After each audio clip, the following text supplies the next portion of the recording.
States గా. అయితే ఈ పాపులేషన్ అనేది 2021లో సెన్సెస్ COVID-19 వల్ల ఇంతవరకు టేకప్ చేయలేకపోయాం. మరి ఇప్పుడు భారత ప్రభుత్వం ఈ సెన్సెస్ టేకప్ చేసి ఆ తర్వాత డీలిమిటేషన్ చేయాలనేటువంటి ఆలోచనలో ఉన్నది. పాపులేషన్ బేసిస్ మీద, జనాభా ప్రాతిపదిక మీద గనక ఈ డీలిమిటేషన్ ఎక్సర్సైజ్ చేసి లోక్సభ సీట్లను నిర్ణయించడం అనేది గనక జరిగితే దక్షిణ భారతదేశం ఎంతో కోల్పోయేటువంటి పరిస్థితికి వస్తుంది.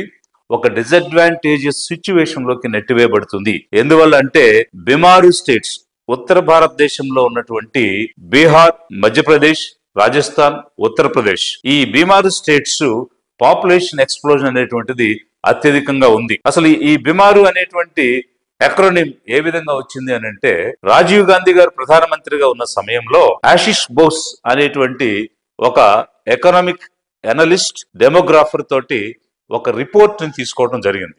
ఆ రిపోర్ట్ ఇచ్చినప్పుడు బీహార్, మధ్యప్రదేశ్, రాజస్థాన్, ఉత్తరప్రదేశ్ అనేటువంటి హిందీ బెల్ట్ లో ఉన్నటువంటి రాష్ట్రాలు మిగిలినటువంటి రాష్ట్రాలతో పోల్చినప్పుడు అన్ని రంగాలలో కూడా వెనుకబడి ఉన్నాయి. ముఖ్యంగా హ్యూమన్ డెవలప్మెంట్ ఇండెక్స్ అతి తక్కువగా ఉంది, లిటరసీ అతి తక్కువగా ఉంది, ఫుడ్ సెక్యూరిటీ అతి తక్కువగా ఉంది, అదేవిధంగా పాపులేషన్ అనేది అధికంగా పెరిగిపోతూ ఉంది, అలాగే ఫుడ్ కన్జంప్షన్ పెరిగిపోతుంది, ఫెర్టిలిటీ రేటు పెరిగిపోతూ ఉన్నది. ఎకనామిక్ గా, సోషల్ గా వెనుకబడి ఉన్న ఈ రాష్ట్రాలని ఆ రోజు నివేదిక ఇవ్వడం జరిగింది. అప్పటి నుంచి ఒక ప్రత్యేకమైనటువంటి దృష్టితో ప్రత్యేకమైన రాయితీలు ఇస్తూ, బడ్జెట్ లో కూడా ప్రత్యేకమైన నిధులు ఇస్తూ ఈ రాష్ట్రాలను అభివృద్ధి పదంలో నడిపించడానికి ప్రభుత్వాలు పనిచేశాయి. కానీ ఈ రోజు దక్షిణ భారతదేశంలో ఉన్నటువంటి తమిళనాడు, కేరళ, కర్ణాటక, ఆంధ్ర, తెలంగాణ రాష్ట్రాలు ఎన్నో ప్రోగ్రెసివ్ స్టెప్స్ తీసుకుని పాపులేషన్ ని కంట్రోల్ చేసి, లిటరసీని పెంచి, ఇన్ఫ్రాస్ట్రక్చర్ ని పెంచి, ఫెర్టిలిటీ రేట్ ని తగ్గించిన పరిస్థితి ఉంది. మరి ఒక ప్రోగ్రెసివ్ యాక్షన్ తీసుకున్న సదరన్ స్టేట్స్ ఈ రోజు డిసడ్వాంటేజెస్ సిచ్యువేషన్ లోకి వెళ్తున్నాయి. ఒకవేళ పాపులేషన్ బేసిస్ మీద లోక్సభ నియోజకవర్గాలు డీలిమిటేషన్ అనేటువంటిది కనుక జరిగితే ఈ రోజు 543 సీట్లు మన లోక్సభలో ఉన్నాయి. వీటిని జనాభా ప్రాతిపదిక మీద రీడిస్ట్రిబ్యూషన్ కనుక చేస్తే 80 సీట్లు ఉత్తరప్రదేశ్ కి 91 వస్తాయి, 40 సీట్లు ఉన్నటువంటి బీహార్ కి 52 అవుతాయి, 25 సీట్లున్న రాజస్థాన్ కి 31 వస్తాయి, 29 ఉన్న మధ్యప్రదేశ్ కి 32 వస్తాయి. ఇలా చేస్తే ఏమవుతుంది అని అంటే ఉన్న సీట్లలో అధిక శాతం యూపీ, బీహార్, రాజస్థాన్, మధ్యప్రదేశ్ కి వెళ్ళిపోయేటువంటి పరిస్థితి ఉంది. ఈ సినేరియోలో 24% లోక్సభ సీట్లు కలిగిన దక్షిణ భారతదేశం 5% కోల్పోయి 19% పరిమితం అవ్వాల్సిన పరిస్థితి వస్తుంది. ఎలా అంటే 39 ఉన్న తమిళనాడు 31 సీట్లకు పరిమితం అవుతుంది, 42 సీట్లున్న ఆంధ్ర, తెలంగాణ కలిపి 34 సీట్లకు పరిమితం అవుతుంది. కేరళలో ఉన్నటువంటి 20 సీట్లు కాస్త 12 సీట్లకు పడిపోతాయి, 28 సీట్లు ఉన్నటువంటి కర్ణాటక 26 సీట్లకు పరిమితం అవుతుంది. ఆ విధంగా ఇంచుమించు 8 ఈ రెండు రాష్ట్రాల్లోనూ, అలాగే మరొక 8 సీట్లు కేరళలోను, 24తో పాటు మరొక 2 సీట్లు కర్ణాటకలోను, మొత్తం 26 సీట్లు కోల్పోయేటువంటి పరిస్థితి ఒక్క దక్షిణ భారతదేశంలో ఉన్నది. బట్ ఇవన్నీ ఎక్కడ కలుస్తున్నాయంటే ఉత్తరప్రదేశ్ లో కలుస్తూ ఉన్నాయి, మధ్యప్రదేశ్ లో కలుస్తూ ఉన్నాయి, రాజస్థాన్ లో కలుస్తూ ఉన్నాయి, బీహార్ లో కలుస్తూ ఉన్నాయి. అలా కాకుండా పాపులేషన్ బేసిస్ మీద సెన్సస్ పూర్తయిన తర్వాత ఇప్పుడున్నటువంటి రేట్ ఆఫ్ పాపులేషన్ తీసుకుని ఈ 543 స్థానాలను గనక పెంచితే ఇంచుమించు 848 స్థానాలు అవుతాయి అనేటువంటిది ఒక అంచనా ఉంది.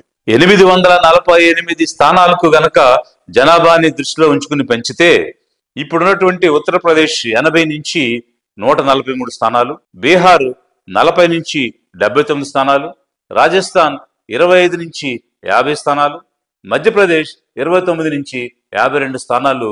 ఈ విధంగా ఈ 4 రాష్ట్రాల్లోనే 150 స్థానాలు పెరుగుతాయి.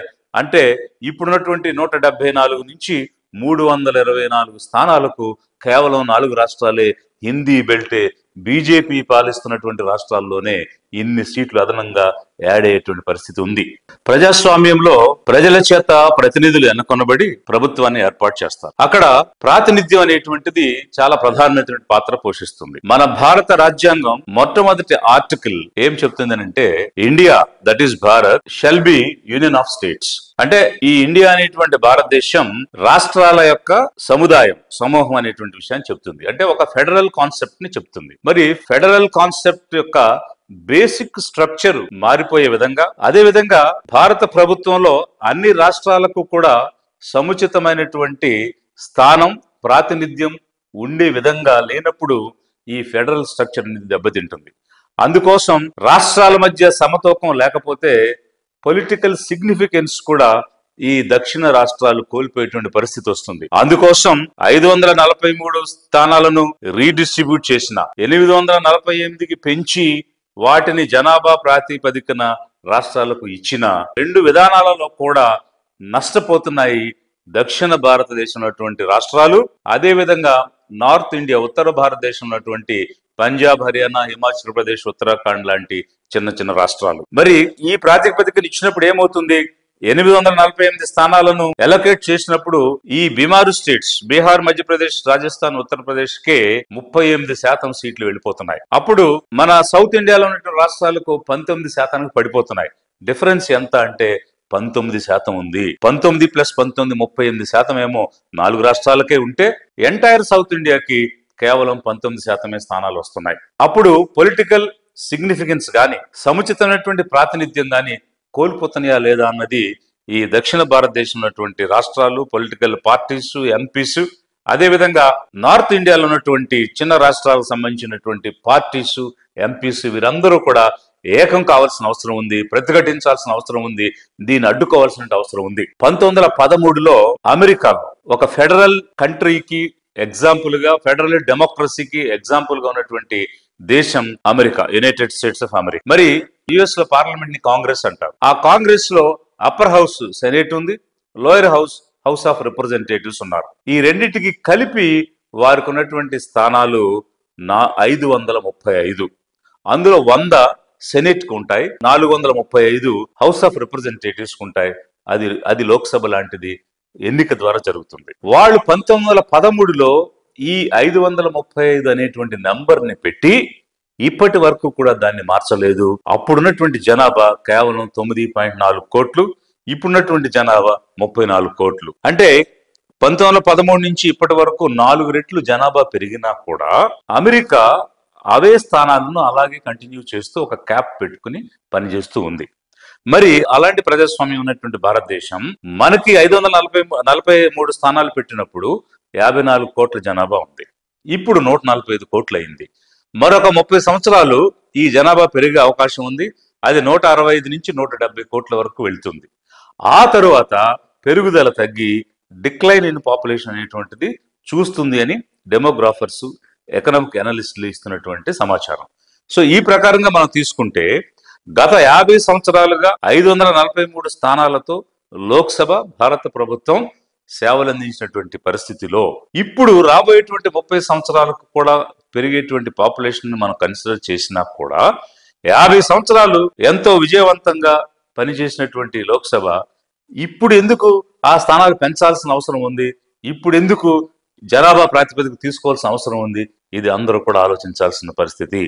ప్రజలందరూ కూడా ఆలోచించాలి. అమెరికా ఏ విధంగా అయితే 1913 నుంచి వారికి ఉన్నటువంటి స్థానాలను అలాగే ఉంచి ప్రజాస్వామ్యాన్ని నిర్వహిస్తూ ఉన్నాయో, మన దేశం గత 50 సంవత్సరాలుగా ఈ స్థానాలను టచ్ చేయకుండా 543తోనే ఏ విధంగా పాలన కొనసాగించిందో, చట్టాలు చేశాయో అదే పరిస్థితి యథావిధిగా కొనసాగిస్తే తప్ప రాష్ట్రాలు నష్టపోతాయి. ముఖ్యంగా దక్షిణ భారతదేశం నష్టపోతుంది, అలాగే ఉత్తర భారతదేశం ఉన్నటువంటి చిన్న రాష్ట్రాలు నష్టపోతాయి.